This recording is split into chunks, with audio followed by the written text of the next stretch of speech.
Assalamualaikum warahmatullahi wabarakatuh. Ila hadrati nabiyina Muhammad sallallahu alaihi wasallam wa ala alihi wa sahbihi al-kiram ila walidina wal muallimina wa zawil huquqi alaina. Syukrillahi lahumul Fatiha. Bismillahirrahmanirrahim. Alhamdulillahi rabbil alamin arrahmanir rahim maliki yaumiddin. Iyyaka na'budu wa iyyaka nasta'in.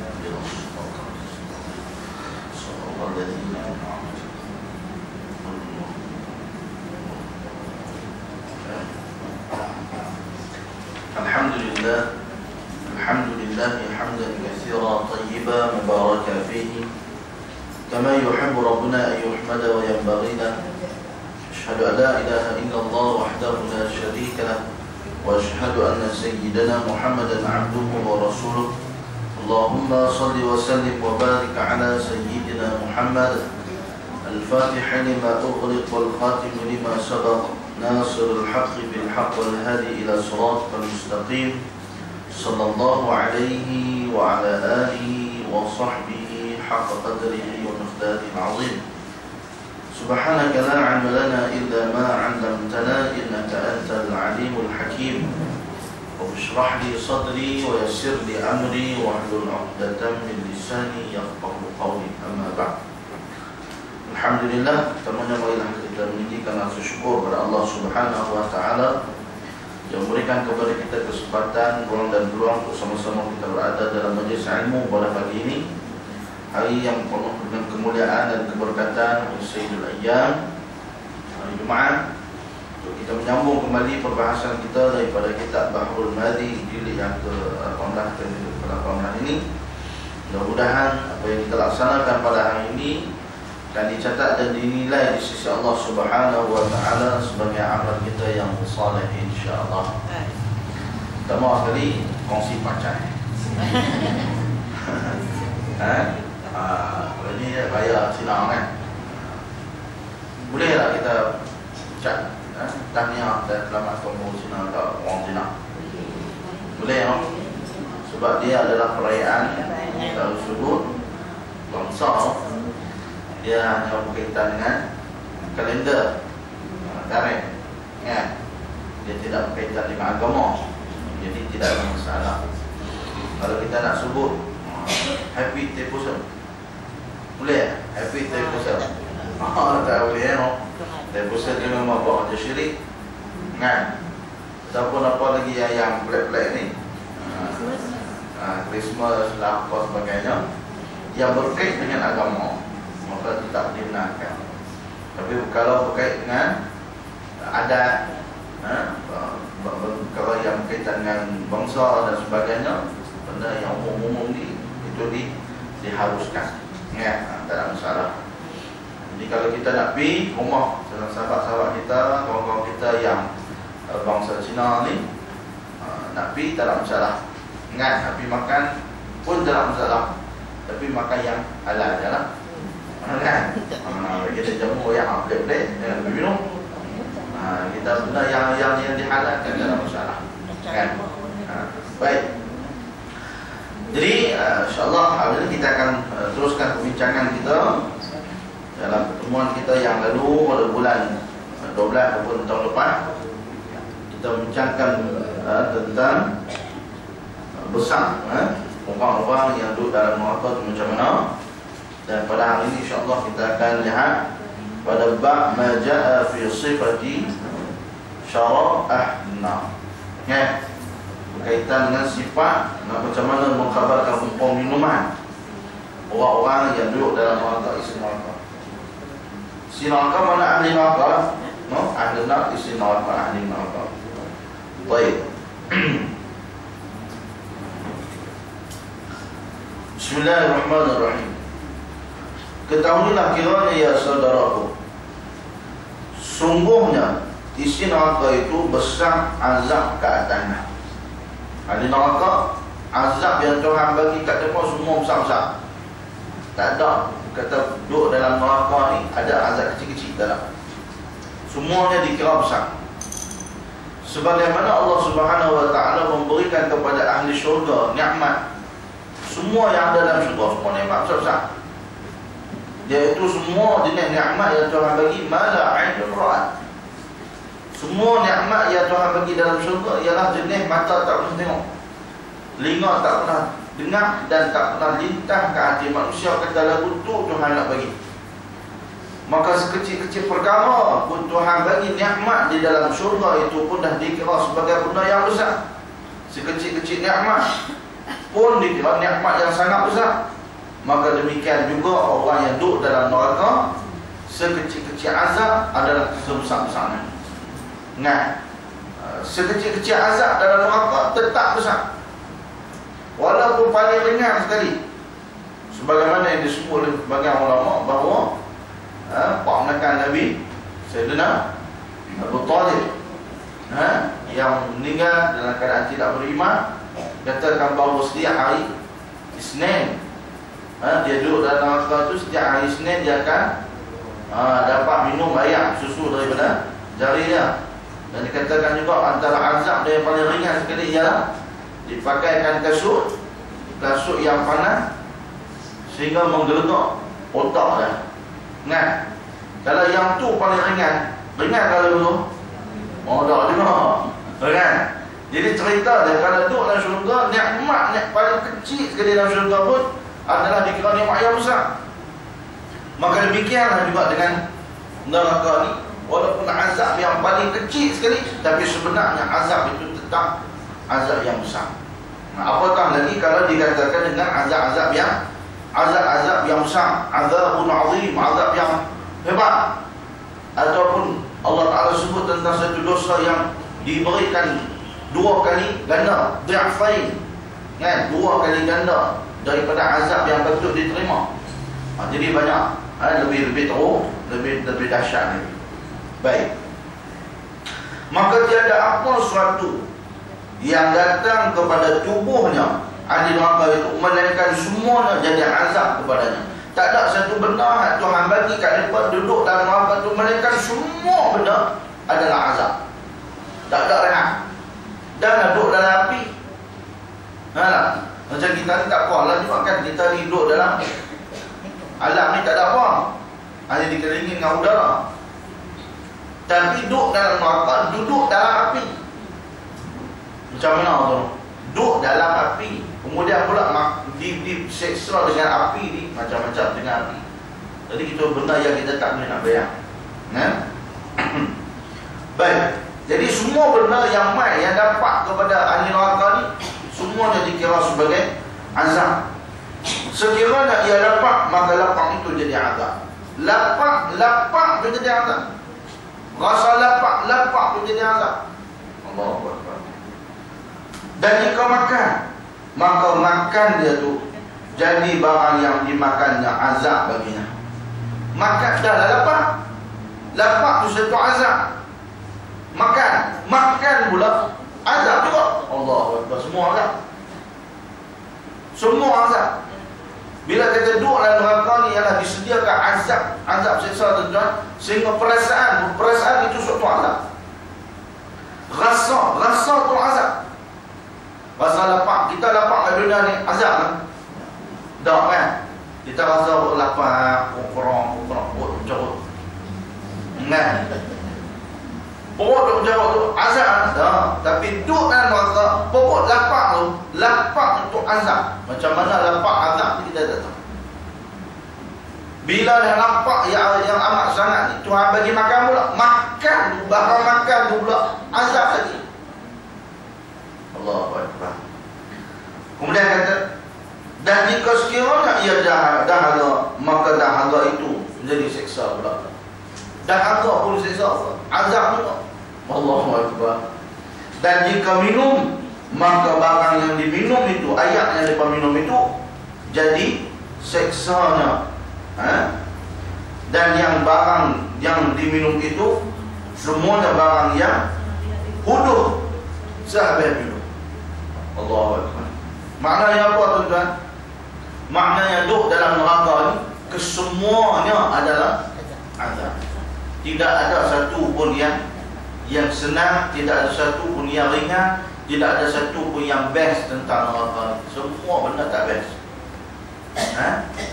Baik. Seperti barang yang tersebut di dalam hadis yang dikeluarkan oleh Abu Isa At-Tirmizi dengan katanya, wabihi ilaihi qala an Abi Sa'id Al-Khudri radhiyallahu anhu an Nabi sallallahu alaihi wasallam fi qawlihi ta'ala kalmum qala ka'akar al-zayt fa idha qarrabahu ila wajhihi saqatat farwatu wajhihi. Diriwayatkan daripada seorang sahabat bagi Nabi sallallahu alaihi wasallam, namanya Sayyidina Abu Sa'id Al-Khudri radhiyallahu anhu, daripada Nabi sallallahu alaihi wasallam pada mentafsirkan kalimah Al-Quran di dalam Al-Quran kal-muhl. Kal-muhl itu sabdanya ialah seperti makna kal-muhl, maknanya ialah hampas minyak. Hampas minyak macam mana? Tai minyak. Tai minyak. Tai minyak. Itu bahasa kita. Dan buang-buangnya, dan yang busuk-busuknya, maka itulah yang diminum oleh isi neraka itu. Allahu Akbar. No? Seperti, bukan yang tu. Seperti. Kalau makan yang tu kira okey lagi. Kan? Kalau makan, kalau disuruh makan yang tu okey lagi. Ahli neraka kalau kena makan air sungai ataupun parit depan bank Islam tu, okey lagi. Kan? Bank Islam teman baru, teman apa? Bukan baru, kan? Tengok ayam tu pun menarik. Itu kalau bagi ke ahli neraka, dia minum, dia kata habis tak pun Coca-Cola. Bagaimana duduklah neraka, dia tak ada minuman aku tu, tak ada. Kalau dia kata hak tu kira sedap lah tu. Sedap apa yang tu? Pasal tu lah neraka, ayat nak kena makan, hak dia pun nak kena minum ni. Ayat yang sangat-sangat bodoh. Ayat yang sangat-sangat dahsyat. Baik. Sekiranya benda itu dihampirkan dia kepada muka, baru nak bawa pi. Baru nak bawa pi ke muka, maka tentulah lubuh kulit muka Allah. Baru nak pi. Macam mana tu Ustaz? Baru nak pi dah lubuh. Biasa makan Maggi tak? Kan? Oh cik, semua orang makan Maggi. Apa dia tu Ustaz? Saya tak pernah dengar. Agak lagi tu pula lah. Tak salah kita sebut mi Bandung lah. Mi lah, mi tapi makan kat kedai mi Bandung kan. Baru duduk siap tu, duduk panas, muak tu. Cuba bawa mai kat muka kita. Pasal tu mana? Panas betul tak? Sembak muka. Jadi ahli neraka nak minum, tak ada nak sampai minum lagi, baru bawa pi bekas tu saja dah luruh daging-dagingmu. Allah. Masak muka. Nak mak kata apa? Panas yang amat dahsyat. Baik. Muka masa duduk dalam neraka tu, muka kita tu ke mana? Bukan kita lah, muka ni neraka. Okay. Kita kena ingat, kalau kata kita ni muka macam ni, tak benar. Tak heran kalau muka lembut macam kita ni, bahkan. Tapi kita kena ingat, kita dah baca hadis sebelum ni, ahli neraka dibesarkan seluruh tubuh. Ingat? Jadi maknanya muka tu muka besar, badan tu badan besar, muka tu muka besar. Maknanya bayangkan muka yang besar, makna bekas dia tak tahu mana. Kan? Minuman dia banyak mana tak kena minum. Wallahu a'lam. Baik.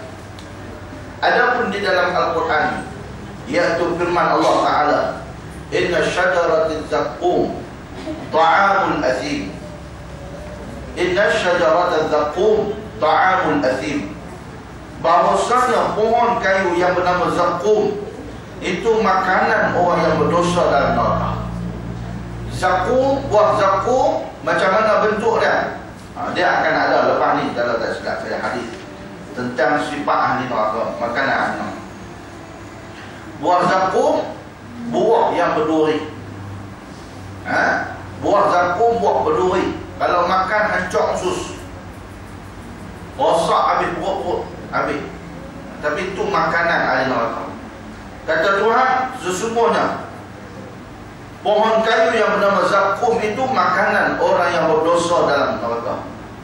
Kalmuhli yaghli fil butun kaghalyil hamim. Adalah ia seperti minuman yang bernama al-muhl yang menggelegakkan ia di dalam perut seperti gelegak air panas. Allah. Nak minum air tu menggelegak. Minum air yang sedang menggelegak. Kalau kita minum kopi hak panas tu pun ngan. Melecuk mulut. Melecuk lidah kita. Ini makanan mereka. Begitulah minuman mereka. Baik, masalah. Air panas dituangkan atas kepala orang yang salah dalam neraka. Maka iaitu pula satu seksa yang sangat azabnya, kerana air panas itu menghancurkan tubuh, dan tubuh itu tidak ia mati, bahkan merasai sakit yang berganda-ganda sahaja, sebagaimana yang tersebut dalam khabar seperti yang dikeluarkan oleh Abu Isa At-Tirmidzi. Baik. Makna kata duduk dalam neraka antara satu lagi azab yang nak kena seksa ialah dituang air hangat ke atas kepala orang yang berdosa. Awak yang teruk sangat duduk dalam neraka ni. Kan? Memang teruk pasal tempat azab. Tempat azab memang teruk. Jadi dituangkan air yang panas, dan bukan air panas tu macam air panas di dunia. Barangkali kalau air panas kita kat dunia hanya melecok kulit. Hanya kulit kita saja melecok. Tapi yang disebut air panas itu kalau dituang, maka akan masuk habis dalam tubuh kita, ni akan menggelegak, akan melebokkan apa yang ada dalam tubuh badan kita, menghancurkan. Baik. Sabda dalam hadis yang dibawa oleh Abu Isa At-Tirmidzi dengan katanya, an Abi Hurairah radhiyallahu anhu, an Nabi sallallahu alaihi wasallam qala, innal hamima la yufaddu ala ru'usihim fayafudhu al-hamim hatta yakhlusa ila al-jawf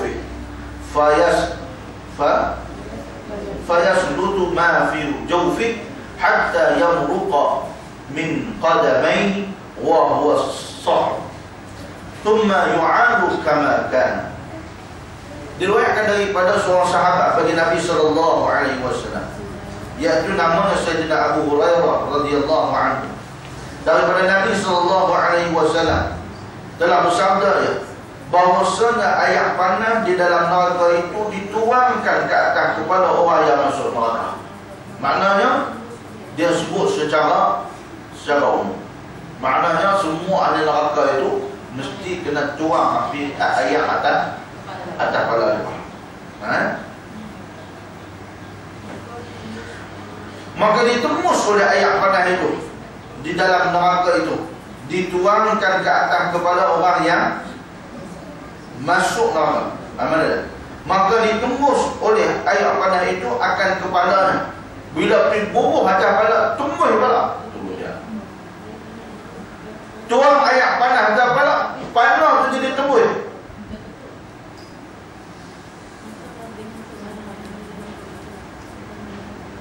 Hingga habis maknanya. Akan kepalanya hingga habis sampai ke perutnya. Tembus masuk kepala, turun lagi sampai ke perut. Habis sampai ke perutnya, maka habis hancur barang yang di dalam perut itu, sampai meleleh keluar dia daripada dua tapak kaki dah. Tu dia. Tahu bang ayam, daripada kepala tembus turun sampai ke perut, perut pun hancur, turun sampai keluar ke tapak kaki. Dahsyat, kita tak pernah tengok dah pun ni. Ibarat sedang mencuci kan? Mencuci kain tu. Ambil kain, kita tolong ambil buah ayam tu, keluar ambil bawah. Lagu tu. Kenal lagu tu ahli neraka. Dan iaitu ayat panas itu menghancurkan. Kemudian ayam yang kita sesam, kemudian dikembalikan sebagaimana yang sudah jadi. Maknanya kembali seperti sedia kala. Pasal apa jadi biasa balik, jadi elok balik? Pasal nak kenal pula. Kan? Begitulah apabila duduk dalam api neraka, kulit ni bila dah habis hancur, Allah akan elok balik kulit. Elok balik kulit, jadi elok balik. Buat lagi. Sebab nak bagi rasa azab, liyadzuqul azab, supaya mereka boleh rasa azab. Nah, bila dah kena kulit dah habis hancur, Allah elok balik kulit ni supaya bila kena api neraka dia akan rasa lebih sakit lagi rasa sakit. Baik, itulah ahli neraka yang diazabkan dengan mandi air panas. Allahu Akbar. Ahli neraka yang dimandikan dengan air panas. Kata sebanyak ulama lagi, bila kita mati ni jadi orang jahat mati ni. Sebab tu disebut dalam ulama, saya pernah baca, kalau nak bagi mandi mayat, kena bagi mandi orang yang kita percayai, orang yang baik. Orang yang dipercayai, orang itu adalah orang yang baik, yang boleh menyimpan rahsia. Nak memilih orang yang mandikan jenazah ini tak boleh sembarangan. Tak boleh hang berilah mandi mak pergi mandi lampak, tak boleh. Kena pilih orang yang mandi itu, mestilah orang itu bukan orang yang fasik. Seboleh-bolehnya janganlah dia tu orang yang jahat. Biarlah nak bagi mandi mayat ni orang yang dipercayai, orang yang beriman, orang yang baik. Bukan senang nak jadi tukang mandi mayat tu. Kalau orang tu dia tukang mandi mayat dah 10 tahun dah, maknanya berapa ratus orang dah dia duk mandikan. Dan berapa ratus cerita duk ada pada dia. Kalau dia jenis mulut jahat, tak hati nak jaga simpan rahsia, dia akan bongkar malu keluarga kawan tersebut. Kalau mayat biasa tak apa juga ni, kalau kena mayat pelik-pelik ni, mayat HIV ke, mayat apa lagi ni lah, orang kadang-kadang Tuhan nak tunjuk macam-macam keadaan. Jadi nak tukang mandi, kena tukang mandi yang baik. Kata ulama, kalau kena tukang mandi itu adalah orang yang tak elok, maka si mati akan merasai ayat yang dicurahkan tu, ayat yang menyakitkan si mati. Kata dalam kitab lah. Maknanya bila bagi mandi itu tukang mandi itu jahat, seolah-olahnya bila dia mandikan, ayat yang dituangkan kepada mayat tersebut, dia akan rasa kehangatannya. Apalah hamba lebih cari Pak Man ni, dia bagi mandi. Pak Man ni tahu dah, dia kaki karaoke. Dia bagi dia mandi aku pun tebak. Mayat nak kata apa lagi, dia dah mati lah. Jadi kita nak kena bagi. Sebab tu adalah agama seelok-eloknya yang nak bagi mandi mayat ni ialah anak-anak atau pasangan adik-beradik dia sendirian bagi mandi.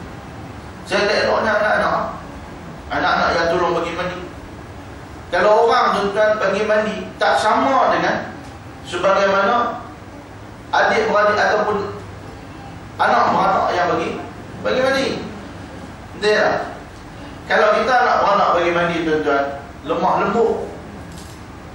Kalau orang luar bagi mandi tuan-tuan, kadang-kadang hak jenis kasar ni tuan-tuan, dia buat kasar semua. Saya tengok beberapa kali mandi jenazah. Kalau orang yang bagi mandi jenazah tu orang yang baik tuan-tuan, orang yang solat, cara mandi dia berbeza dengan orang yang jenis cari duit. Ada juga tukang mandi mayat cari duit. Saya pernah dengar satu cerita tuan-tuan di Padang Serai. Dia buat cara cukup kurang ajar. Nak morang ni bagi keluar nanti. Dia ambil batang bel tu, dia cucuk kat jubuk sini ya. Bagi gembur, kita tarik, keluar ambil. Anak-anak dia tak terajang lah. Dia berlaku ni tak bukan jom lah pada serat. Ni cerita ni lama dah. Tu kata tukang mandi yang tidak soleh.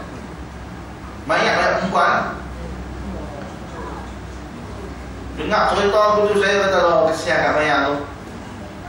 Kesian juga. Cara mudah. Dia ingat ayam pun. Bagi mandi ayam tu kan, dia ambil sampai tolak betul bagi kembung kita tarik punggung keluar semua. Kata ni kerja ni cukup jahat macam ni. Ada berlaku contoh. Tu nak bagi mandi ni kita dah tengok bagi mandi tu sama.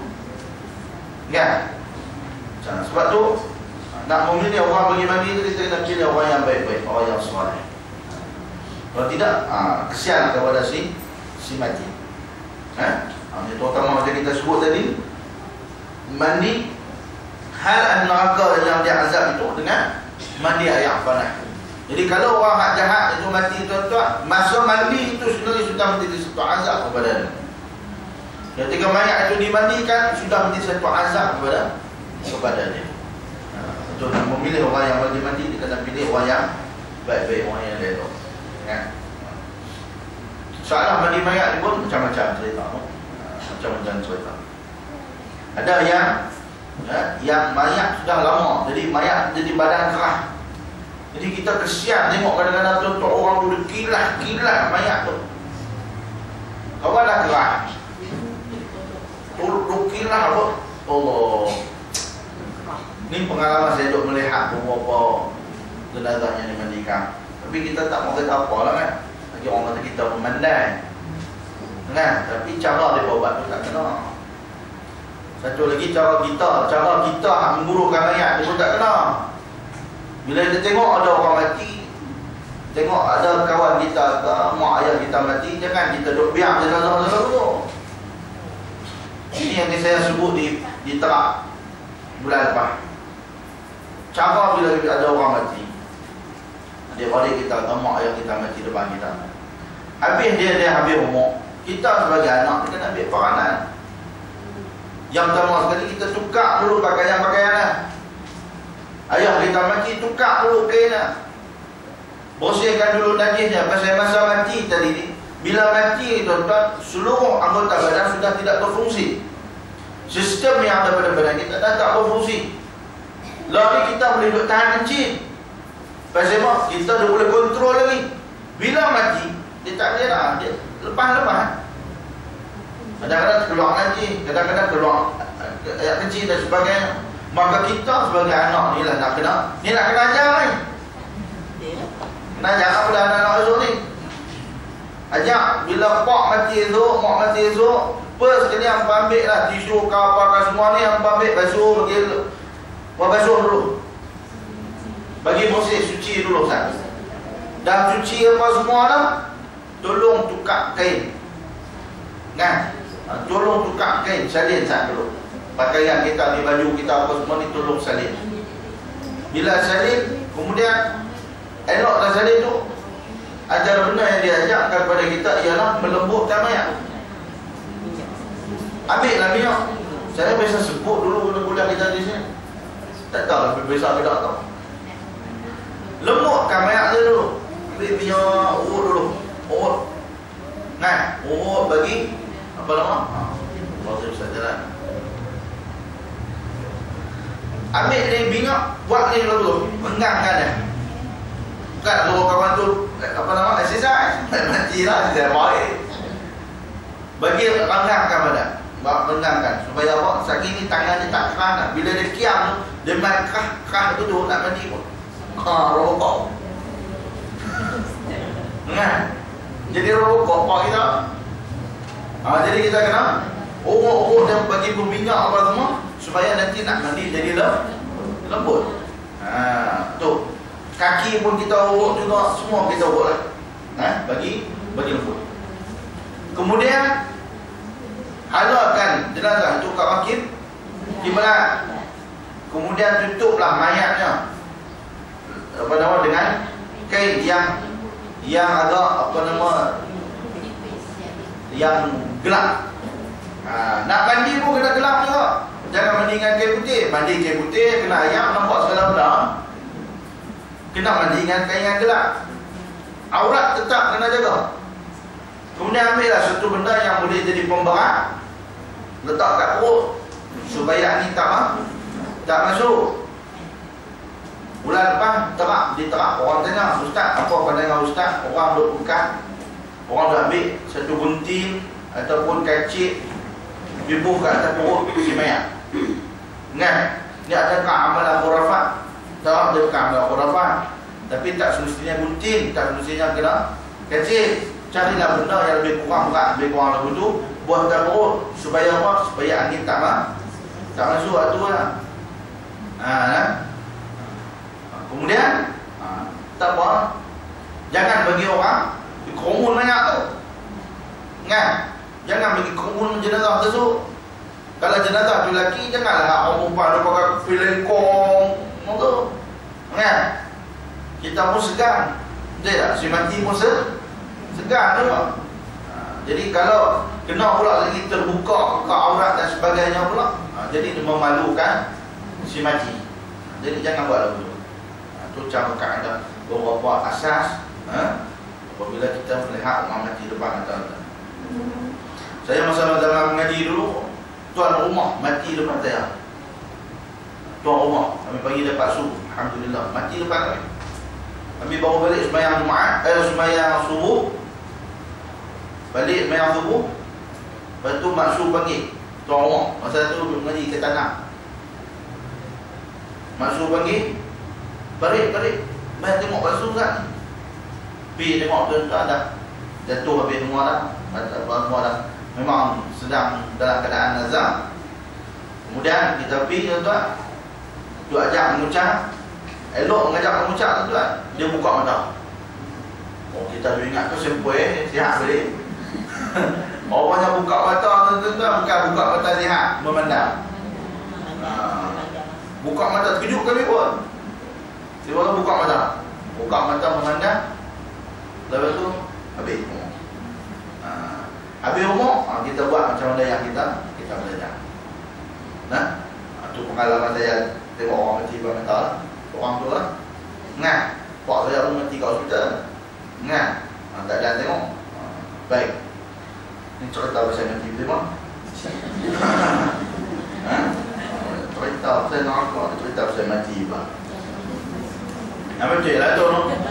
Tu cerita pasal nak bagi mandi tu. Cerita nak bagi mandi mayat tadi tu. Cari hal elok sikit. Baik. Kenapa nak cara elok? Supaya kalau berlaku keaiban dia boleh tutup. Yang jahat kalau dia bila tengok aib orang, dia cerita. Hang nak tahu tak hari tu bagi mandi jenazah Pak Man, hujur teruk nama gue. Awak kalau tengok aku dia sudah. Dia cerita ada elok. Kita nak apa nak malu. Lepas tu dia tak boleh. Kalau orang bagi mandi mayat, dia tak boleh nak disembah. Aib tu tak boleh. Dia kena simpan rahsia tersebut. Kalau dia nak cerita, dia kena cerita nama dia rahsiakan. Saya lah mandi mayat ni 20 tahun dah. Pernah sekali lagu tu tak lah. Di satu tempat, nama dia rahsiakan, orang dia rahsiakan. Mandi mayat lagu ni. Itu tak apa. Nak ambil pengajaran. Tapi kalau nak abang kata ni, rumah Pak Man ada jenis ni taman sekian ni saya bagi mandi mayat dah. Memang teruk ni lah perangai dah. Oh tu dia. Tak boleh tu. Orang tak boleh. Esok Tuhan buka ayat dia abang boleh. Tuhan buka ayat dia masa dia mati baru dia tahu. Baik. Ni pun nak bagi mandi mayat ni pun kena bagi ada ramai sikit lah no. Dalam masyarakat kita ni lah kena bagi ramai sikit. Kadang orang kita dia takut. Saya pun heran apa yang nak takut orang mati ni. Dia takut semua orang tengok orang mati. Ada tuan-tuan dalam masyarakat kita. Dia tak pergi tengok orang mati. Dia takut.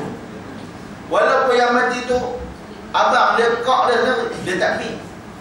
Pasal apa? Takut hak mati tu bangkit pula. Tak tahu nak abang lah tuan. Janganlah sampai tahu tu takut apa nak mati tu. Kita pergi, kalau tak pergi tengok mayat pun pergi tengok. Bukan kita pergi ziarah tu nak pergi tengok mayat. Siapa ada jauh tu? Islam aja bila kita pergi ziarah kematian ni bukan pergi ziarah orang mati. Pergi ziarah orang anak dia akan isteri dia dan sebagainya. Hak dia tinggalkan tu. Diucap takziah. Bagi dia minta sabar banyaklah. Azzamallahu ujurakum. Enggak Allah gandakan lagi pahala kamu. Itu betul. Nak pergi tengok jenazah tu, nak pergi doakan dia dan sebagainya, tak ada masalah. Yang lebih utama dalam kita pergi ziarah jenazah itu ialah ziarah keluarga tu. Nak tu baru betul. Kan? Tak pergi tengok mayat tu pun tak apa, dah takut. Tak ada masalah apa, tak pergi tengok, tak ada masalah apa. Yang penting pergi jumpa tu anak-anak dia tu, pergi jumpa dengan isteri dan sebagainya. Tu yang penting lah. Tu. Kan? Nak kena betul benda tu dalam masyarakat. Baik. Kemudian takut pula lah. Pasal tak mau tengok mayat. Depa pasang kemian jauh. Depa pasang setangi. Boleh tak Ustaz pasang setangi, pasang kemian dia tengok orang mati? Boleh tak Ustaz? Boleh. Tak ada masalah. Tujuan kita pasang kemian ataupun pasang apa nama? Setangi tu ialah supaya nak bagi hilang bau mayat tu. Kan? Bukannya nak panggil roh ke apa semua, tak dia lah tu. Habis Ustaz, kalau kita tak pakai setangi tu boleh tak Ustaz kita tukar benda lain? Tukar apa? Fresh air ke ataupun apa semua ambil pure ke? Boleh tak? Boleh kan? Kan? Tepi mayat tu orang main orang main semua kekok bang dah kejut. Kan? Tak boleh setangi boleh tak? Boleh je lah.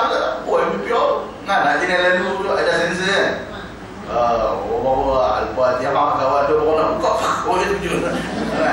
Ni apa dah bunyi mana ni? Kata ada tu sensor atau MPO. Tak apa, tak ada masalah tu. Kan? Cuma dia memang kita amalan kita orang Melayu ni memang duk pesan selalu setinggi supaya nak menghilangkan bau mayat tu. Kenapa tak ada bau mayat? Kan? Dia takutlah apa tu kan? Tukar pula ni kita buat MPO. Kan?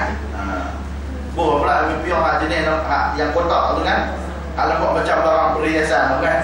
Dah ni kan? RM16 ke awal. Buat tepi mayat tu. Pong-plok tu juga kan? Lagi tak pergi tengok mati. Baiklah, sambung sikit lagi. Masalah. Ahli neraka minum air danuk. Tu dia. Air danuk ni dah tahu? Air danuk. Kan? Maka air danuk itu iaitu air nanah daripada kulit dan daging yang dijadikan akan dia minuman isi neraka. Maknanya air bisa. Air danuk tu air bisa, air nanah, air hatta elok daripada tubuh badan orang. Dan kata Muhammad bin Ka'ab Al-Qurazi, air danuk yang diberi minum orang-orang kafir dalam neraka itu iaitu air daging dan nanah yang mengalir dari segala paras perempuan yang berzina. Allah. Maknanya ayat danuk ni apa? Ayat amal daripada kemala orang perempuan berzina. Nanah yang keluar setelah benda apa yang keluar tu ditadah, dia ambil, dijadikan minuman. Allah. Benda yang sangat hina. Maka itulah setengah daripada minuman ahli neraka itu. Dan ayat danuk itu bukannya dan ayat danuk itu bukannya busuk. Bukannya busuk maknanya bukannya tak busuk. Maknanya bukan main busuk lagi. Itu maksudnya. Ayat danuk itu bukannya busuk, maknanya habis busuk, terlalu sangat-sangat busuk. Bukannya busuk, bukannya tak busuk maksudnya. Maksudnya sangat-sangat bukan main busuk lagi. Itu maksudnya. Dan apa dia?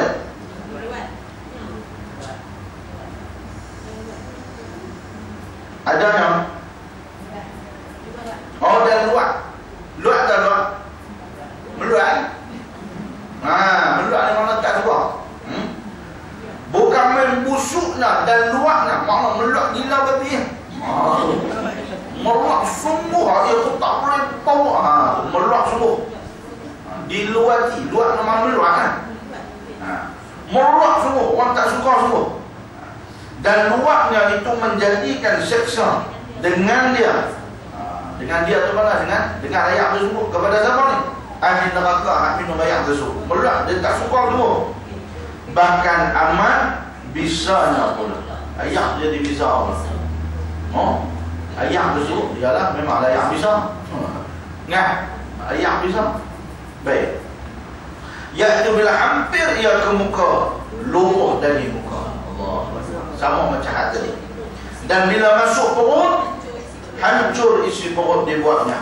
Demikian tersebut di dalam khabar, seperti di dalam hadis yang dikeluarkan oleh Abu Isa At-Tirmidzi dengan katanya, an Abi Umamah radhiyallahu anhu an Nabi sallallahu alaihi wasallam fi qawlihi wa yusqa min ma'in sadid yatajarra'u qala yuqarrabu ila fihi fayakrahu.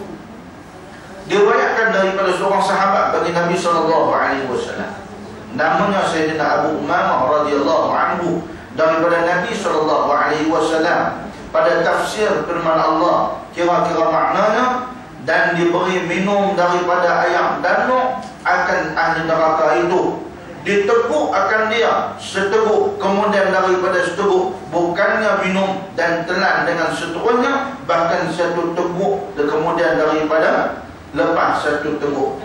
Kerana apa? Kerana pahitnya dan panasnya dan busuknya. Maknanya kalau bagi minum, air dia tuan-tuan, dia tak minum langkah tu tak, dia minum seteguk. Pasal apa? Tak bagi rasa betapa teruk dan minuman tu. Minum satu teguk. Macam orang makan apa? Makan ubat hak pahit lah, ayam pahit tak, nukat ali ya. Kan? Dia minum. Macam-macam muka. Lepas tu minum lagi. Kan? Murat tak lah. Lagu tu. Kan? Begitulah ahli neraka minum air tersebut, air danau tersebut, seteguk. Sebab apa? Nak bagi rasa betapa lazatnya air tersebut. Lazatnya tu. Ya? Betapa teruknya air tersebut, nak bagi rasa. Baik. Dan panahnya dan busuknya. Sabda Nabi sallallahu alaihi wasallam, dia hampir kepada mulut ahli neraka, maka enggan dan benci akan dia semacam tidak tertelana. Dia tak mau minum tak, tapi kena minum. Dia tak mau minum tapi kena minum. Itu balasan di dalam neraka. Meluat, tak mau makan, tak mau minum, tapi yang tu dia kena minum. Baik. فإذا أدني منه شوى وجهه ووقعت فروة رأسه فإذا شربه قطع أمعاءه حتى تخرج من دبره. Maka apabila dekatkannya ayat tersebut daripadanya ke mukanya, nescaya masak daging mukanya itu. Allah. Masak daging muka itu dan gugur kulit kepalanya. Maka apabila minum, ia akan dia nescaya putih-putih isi perutnya hingga keluar dia daripada dubur. Allahu Akbar. Kita pun tak nak bayar, tapi saya bertujuan. Kalau kita hidup kat dunia ni, orang bagi makan racun lah huzur lah. Makan racun, bukan racun lah, bagi makan apa tu? Cuka getah. Kan? Asid tu lah.